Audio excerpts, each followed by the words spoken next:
muy importante que lo sufren muchas personas en la vida y en muchas ocasiones pasa inadvertido.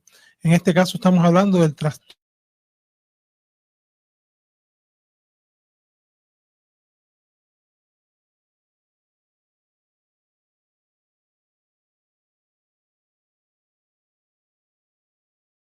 Estamos hablando del trastorno de estrés postraumático, estamos hablando, como lo dice la palabra, trastorno post-trauma.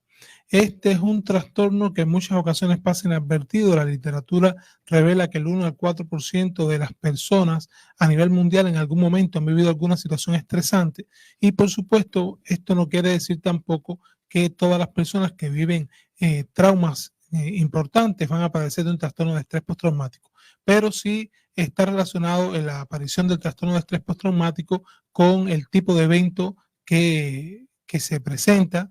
Está determinado también por la edad de la persona, por el sexo, tiene que ver mucho también con la personalidad de la persona, las características de personalidad, con los antecedentes que haya tenido durante su vida, si ha padecido de depresiones anteriores, si ha padecido de trastornos de ansiedad, si ha padecido también de eventos estresantes desde la infancia, y las vivencias que haya tenido, ya sean negativas o positivas, son factores predisponentes para que en un momento determinado pueda aparecer un trastorno de estrés postraumático. Ahora, cuando estamos hablando de un trastorno de estrés postraumático, lo primero que tenemos que tener en cuenta es que tiene que presentarse un evento vital. O sea, cuando hablamos de un evento vital, estamos hablando de un evento que pueda ser lo suficientemente traumático de manera que afecte a la persona en las actividades diarias y que llegue un momento que lo limite para poder desarrollarse como un individuo que pueda brindar aportes creadores a la sociedad. Es decir, que si estaba trabajando y trabajaba sin ningún tipo de dificultad,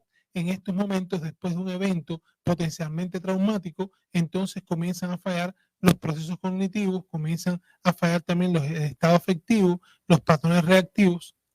¿Y qué características tiene el trastorno de estrés postraumático? Que una vez que se presenta el trauma, el paciente comienza a desarrollar una serie de síntomas que durante el primer mes se conoce como reacción a estrés agudo. Estos síntomas se caracterizan durante el primer mes, se caracterizan porque puede aparecer, por ejemplo, dificultades para dormir, dificultades, por ejemplo, para poder olvidar el hecho traumático.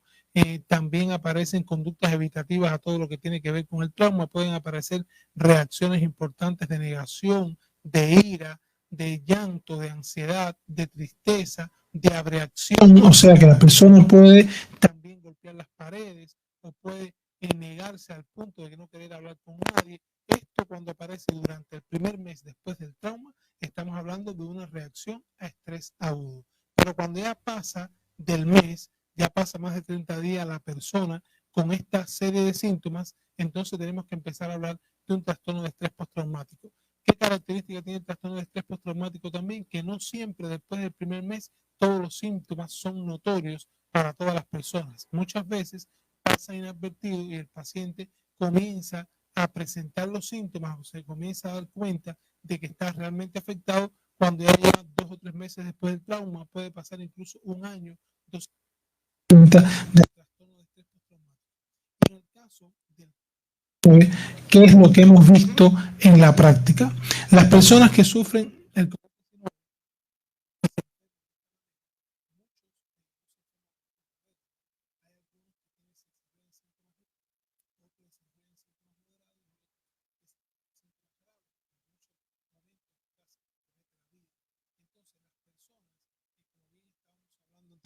depende mucho de las características de la edad, del sexo. Hemos visto, por ejemplo, que las personas mayores, antes de que la enfermedad apareciera, mucho temor a enfermarse. Y este temor constante y las personas que son muy sugestionables, una vez que se presenta la enfermedad, por supuesto, a la hora de asumir la enfermedad es muy diferente a la persona que no es sugestionable y que no tiene un temor excesivo a enfermarse. Entonces, cuando vemos lo que vive esta persona en el momento que está padeciendo la enfermedad, quizás si requiere de hospitalización, si requiere de métodos invasivos como la intubación o tener que estar en salas de unidades de cuidados intensivos o en salas que son específicamente para pacientes con COVID, una de las de los eventos que todo el tiempo reviven son las personas que muchas veces fallecen alrededor de ella. Estamos viendo personas que están con la enfermedad, pero están viendo fallecer personas alrededor de ella que quizás entraron con ellas el mismo día de la hospitalización o estaban de alguna manera un poco mejor que ellos cuando entraron y después ven que de pronto muere de un momento a otro. Hemos visto también personas, por ejemplo, que son esposos y de alguna manera uno de ellos adquiere el COVID, el otro también, y en algunas ocasiones uno de ellos fallece y el otro queda vivo. Entonces, a partir de aquí tenemos que tener claro que en el trastorno de estrés postraumático el principal síntoma que aparece es la reviviscencia o flashback. La reviviscencia es lo que dice la palabra, revive el hecho traumático, y esto se puede revivir a través de pensamientos, a través de imágenes, a través de sueños, a través de pesadillas. Se puede revivir constantemente el evento traumático, incluyendo, por ejemplo, las características que tenía la sala, quizás estuvo hospitalizado, la sala donde estuvo hospitalizado, quizás la instrumentación que se aplicó, también las personas, por ejemplo, que estuvieron gravemente heridas o determinadas palabras o comentarios que se emitieron durante el proceso de hospitalización. En otros momentos, si estuvieron, por ejemplo, en casa, pero alrededor de ellos también hubo personas que eran bien queridas para ellos y de alguna manera fallecieron o estuvieron muy graves, también pueden tener reviviscencias de los recuerdos que vivieron durante esa etapa. Y el segundo síntoma importante es las conductas evitativas alrededor de todo el evento traumático. La persona, una vez que padece el trastorno de estrés postraumático, además de la reviviscencia, todo lo que tenga que ver relacionado con el trauma, trata de evitarlo. Si es una película que tenga que ver con enfermedad, en este caso de índole respiratorio, evitan, por ejemplo, tener que ver esto, o si alguien está haciendo algún comentario relacionado con enfermedad y mucho más con la del COVID, también evitan hacerlo. Si tienen, por ejemplo, si están en un lugar donde están el noticiero y están emitiendo información negativa o catastrófica, toman conductas evitativas con relación a esto, y acompañado a esto también pueden aparecer sobresaltos, pueden aparecer, por ejemplo, patrones reactivos de los cuales aparezca irritabilidad, agresividad, contestas a las personas que quieren de una manera inadecuada, aparece el insomnio, depresión, ansiedad. Y podemos ver también que las personas que han pasado por esta enfermedad, por el COVID-19, ya se están viendo secuelas, ¿no? Las personas se mantienen después con dificultades para concentrarse, con fatiga, trastornos gastrointestinales, aparecen también, por ejemplo, lagunas mentales, aparecen dificultades para memorizar, y todo esto trae como consecuencia que cuando se mantiene síntomas de ansiedad después del COVID, en muchas ocasiones, como los síntomas de ansiedad muchas veces generan sensaciones de ahogo, palpitaciones. Muchas veces las personas piensan que están volviendo a tener COVID o que es de nuevo la recurrencia de esta enfermedad, y sin embargo es un trastorno de ansiedad. Doctor, ¿eso se produce por la enfermedad o por todo lo que tuvo que vivir en el periodo de la enfermedad? En el trastorno de estrés postraumático es por todo lo que tuvo que vivir durante la enfermedad. Por eso es que comentábamos que tiene que ser un evento traumático lo suficientemente significativo para afectar las actividades diarias. El paciente, una vez que desarrolla un trastorno de estrés postraumático posterior al COVID, en muchas ocasiones le cuesta mucho trabajo hacer sus actividades diarias como lo hacía antes, le cuesta trabajo concentrarse adecuadamente porque los pensamientos intrusivos, los recuerdos, las imágenes pueden estar llegando constantemente. Y algo importante, en el trastorno de estrés postraumático muchas veces estos pensamientos tan intrusivos y los recuerdos son tan desgastantes que en muchas ocasiones la persona puede llegar a pensar en no querer vivir más. ¿Por qué? Porque son sintomatologías que el paciente no desea vivir y sin embargo le aparecen en contra de su voluntad. Y es importante tener en cuenta esto. ¿Por qué? Porque podemos tener personas en la familia que hayan padecido la enfermedad y de pronto nosotros veamos que después, posterior a esto, 1 mes, 2 meses, comienza a tener cambios en el comportamiento, el paciente puede comenzar a aislarse o puede tener patrones reactivos que no estemos acostumbrados y quizás a la hora de reaccionar puedan quizás tratarnos como nosotros no merecemos. A unos más, a otros menos les puede afectar. Sí, no todas las personas que padecen la enfermedad del COVID-19 llegan a desarrollar un trastorno de estrés postraumático. Por eso les comentaba que tiene mucho que ver con la edad, el sexo, las características de personalidad del paciente, cómo se ha desarrollado la enfermedad, porque no es lo mismo la persona que sufre el COVID-19 de manera leve a la persona que la vive ya de manera grave, ¿no? Donde está casi al punto de la muerte. Y también a veces no tiene que estar al punto de la muerte. Puede ser que sea la COVID-19 de manera leve, pero la sugestionabilidad del paciente, lo que representó para el paciente el saber que tiene que padecer la enfermedad, además de la repercusión social que tiene, porque sabemos que las personas que padecen la COVID-19 llega un momento que también les avergüenza o tienen temor que los amigos se enteren de que está padeciendo la enfermedad y que pueden ser contagiados, o en un momento determinado también tienen temor de que las personas puedan llegar a pensar que nunca más se curaron y que pueden ser un peligro potencial de contagio. Doctor, si hay un problema, por decir un trastorno ya antes de la enfermedad, por decir, no podía dormir, tenía problemas de ansiedad, esto va a agravarlo. Se agrava, sí se agrava, Fabricio.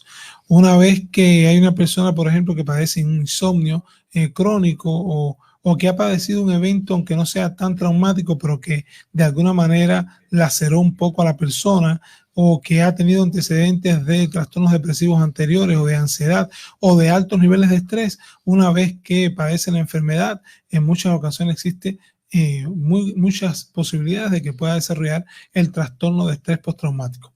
Y bueno, dentro de los tratamientos más eficaces, tenemos que tener en cuenta que siempre en salud mental hay un tratamientos farmacológicos y tratamientos no farmacológicos. Dentro de los tratamientos farmacológicos, aquí es vital el uso de antidepresivos y de ansiolíticos para poder trabajar con el paciente con trastorno de estrés postraumático, sobre todo, ¿por qué? Porque los antidepresivos que se utilizan son los inhibidores selectivos de la recaptación de serotonina, que ayudan a aumentar los niveles de serotonina en sangre y permiten que muchas de estas ideas, pensamientos que son intrusivos puedan ir disminuyendo paulatinamente. También se utilizan los ansiolíticos, o sea, para disminuir los niveles de ansiedad por los altos niveles de ansiedad que desarrollan las personas con un trastorno de estrés postraumático, y en ocasiones se pueden utilizar también neurolépticos con dosis antipsicóticas en dependencia de la necesidad del paciente, porque pueden aparecer también ideas delirantes asociadas al trastorno de estrés postraumático, o pueden aparecer alucinaciones auditivas, que ya son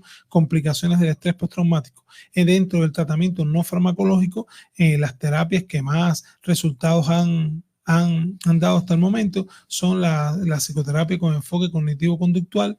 También se utilizan otras estrategias psicoterapéuticas para poder trabajar esto, pero sí es importante tener en cuenta que tiene que tener un abordaje farmacológico y no farmacológico desde el punto de vista psicológico y psicosocial con el Doctor, paciente. no siempre la persona que le da el COVID, porque esto también hay que aclararlo, va a quedar con esta secuela, pero hay otros que sí requieren atención del profesional de la medicina de manera urgente. Sí, siempre que nosotros veamos que una persona después del COVID-19 se ha quedado con alguno de estos síntomas que estamos refiriendo, incluso pues vamos a ver que el paciente va a tener quizás fatiga, va a tener trastornos gastrointestinales, o vemos que tiene dificultades para memorizar, debe ser atendido por un especialista de la salud mental. Generalmente debe ser abordado desde el punto de vista psicológico y psiquiátrico, sobre todo para que no se agraven los síntomas y para que la familia pueda conocer adecuadamente cuál debe ser el manejo, cuál es el pronóstico. En el caso del trastorno de estrés postraumático, aquí la idea no es que el paciente olvide el trauma. Aquí lo más importante es que el paciente pueda entender cómo se estructuró este trauma, cómo aprender a superar el trauma, y de aquí una de las terapias que da mucho resultado es la desensibilización sistemática o sistémica, que es ir exponiendo gradualmente al paciente a lo temido. Generalmente el paciente, cuando está hospitalizado, después nunca más por un buen tiempo quiere volver a ir a un subcentro de salud, o no quiere ir más a un hospital, o si se menciona algo relacionado con esto, generalmente desarrollan síntomas vegetativos como sudoración de las manos, palpitaciones o trastornos gastrointestinales o cefaleas. ¿Por qué? Porque son secundarios al tener que escuchar la posibilidad de tener que ir al área donde estuvo viviendo todo el trauma. Doctor, decía un artículo de una persona que había hecho una investigación que los problemas luego del COVID serán estos, ¿no? Los problemas de trastornos y que seguramente la parte psiquiatra tendrá mucho que hacer. Sí, la literatura está reflejando cómo dentro de las secuelas y todas las complicaciones posteriores a la adquisición de esta enfermedad van a tener mucha relación con la salud mental, sobre todo porque van a existir desórdenes emocionales importantes. Debemos recordar que cuando, por ejemplo, solamente aparecen síntomas de tristeza o aparece insomnio o aparece quizás dificultades para memorizar, estamos hablando aquí de necesidades vitales para el individuo. O sea, el individuo necesita dormir, el individuo necesita poder memorizar, poder concentrarse para realizar cualquier actividad, y cuando esto no se puede realizar de manera adecuada, entonces el paciente comienza a desarrollar altos niveles de ansiedad, altos niveles de depresión, por verse limitado para poder hacer las actividades que anteriormente hacía con facilidad. Y así mismo hemos visto, Fabricio, hemos visto que muchas personas después que han sufrido la enfermedad han quedado muy afectados y que esto cada día va más en aumento. Yo pienso que los profesionales de la salud mental debemos proyectarnos para cada día poder generar más estrategias que estén en función de disminuir estas sintomatologías posteriores a la COVID-19 y en este caso al desarrollo de trastorno de estrés postraumático. Salud mental es mucho más. Sí, salud mental es mucho más que solamente brindar una medicación o mucho más que solamente brindar terapias psicológicas. Tenemos que ver al individuo de una manera integral. Si nos quieren ubicar, estamos ubicados en Las Palmas, en la calle Nelson Ortiz, 101, entre Barbizotti y Avenida del Pacífico, aquí en el sector de Las Palmas. A los números que nos pueden contactar es al 0994 20 87 57 o al 0985 54 07 64. Ahí estaremos gustosos de poder atenderles y brindarle la atención que usted necesita. Muchas gracias.